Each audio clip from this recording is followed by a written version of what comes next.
ನಮಸ್ಕಾರ. ವಸುದೇವಸುತಂ ದೇವಂ ಕಂಸಚಾಣೂರಮರ್ದನಂ ದೇವಕೀ ಪರಮಾನಂದಂ ಕೃಷ್ಣಂ ವಂದೇ ಜಗದ್ಗುರುಂ. ಧರ್ಮವಾಹಿನಿಯ ಎಲ್ಲ ವೀಕ್ಷಕರಿಗೂ ಕೂಡ ಕಾರ್ಯಕ್ರಮಕ್ಕೆ ಸ್ವಾಗತ.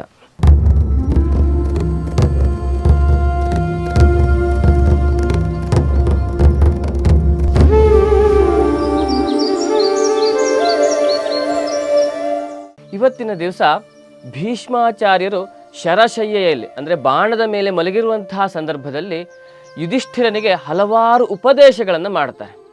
ನಮಗೆ ಕಷ್ಟಗಳು ಬಂದಾಗ ಯಾವ ರೀತಿಯಾಗಿ ಆಲೋಚನೆಯನ್ನು ಮಾಡಬೇಕು ಎನ್ನುವಂತಹ ವಿಚಾರದ ಬಗ್ಗೆ ಭೀಷ್ಮಾಚಾರ್ಯರು ಒಂದು ಕಥೆಯ ಮುಖಾಂತರವಾಗಿ ಯುಧಿಷ್ಠಿರನಿಗೆ ಉಪದೇಶವನ್ನು ಮಾಡ್ತಾರೆ.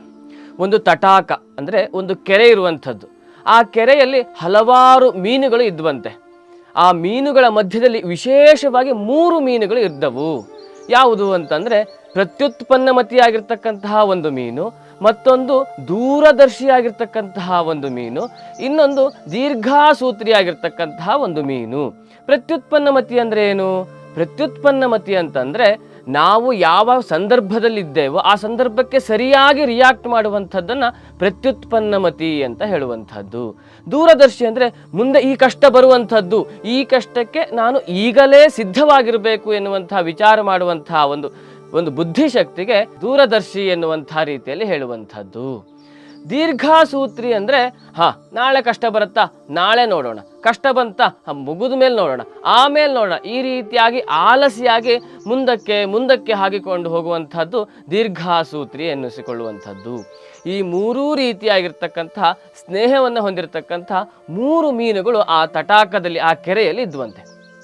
ಒಂದು ದಿವಸ ಬೆಸ್ತರೆಲ್ಲರೂ ಕೂಡ ಆ ಕಾಡಿನ ಕೆರೆಯ ಹತ್ರ ಬರ್ತಾರೆ. ಬಂದಂಥವ್ರು ನೋಡ್ತಾರೆ, ಈ ಒಂದು ಕೆರೆಯಲ್ಲಿ ಬಹಳಷ್ಟು ಮೀನಿದೆ, ಇದನ್ನು ಹಿಡಿಬೇಕು. ಹೇಗೆ? ಆ ಕೆರೆಗೆ, ಆ ತಟಾಕಕ್ಕೆ ಚಿಕ್ಕ ಚಿಕ್ಕ ರಂಧ್ರಗಳನ್ನು ಮಾಡ್ತಾರಂತೆ. ಆ ರಂಧ್ರದಿಂದ ಆ ನೀರುಗಳೆಲ್ಲವೂ ಕೂಡ ಬಸಿದು ಮುಂದಕ್ಕೆ ಮತ್ತೊಂದು ಜಲಾಶಯಕ್ಕೆ ಹೋಗಲಿ.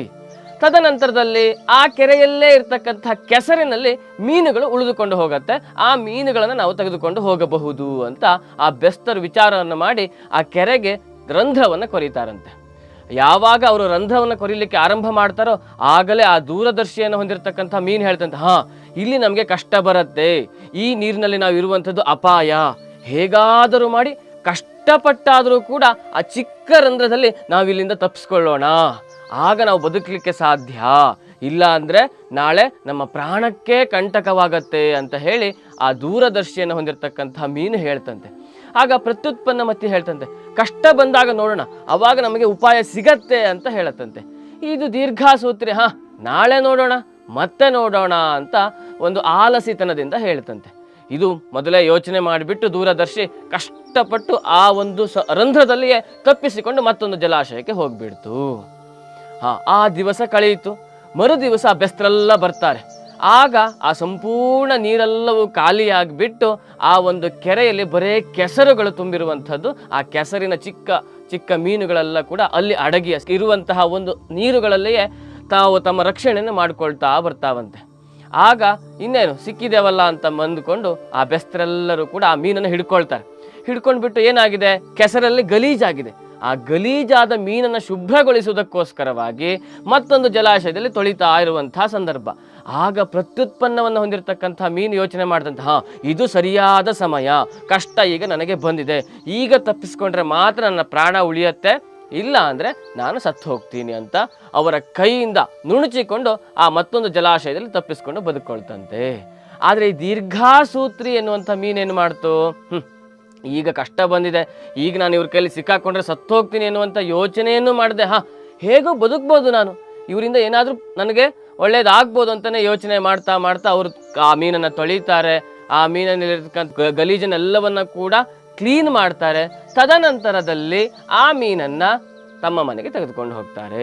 ಅಲ್ಲಿಯವರೆಗೂ ಏನು ಯೋಚನೆ ಮಾಡ್ತು, ನಾನು ಈಗ ಎಸ್ಕೇಪ್ ಆಗ್ಬೋದು, ಈಗ ಬಚಾವ್ ಆಗ್ಬೋದು, ಈಗ ನನಗೆ ತೊಂದರೆಗಳು ಕಡಿಮೆ ಆಗತ್ತೆ, ಇವರಿಂದ ನನಗೇನೋ ತೊಂದರೆ ಆಗದೆ ಇರ್ಬೋದು ಅಂತೆಲ್ಲ ಯೋಚನೆ ಮಾಡಿ ತನ್ನ ಆಳಸೀತನದಿಂದ ಹಾಗೇ ಉಳ್ಕೊಂಡ್ಬಿಡ್ತು.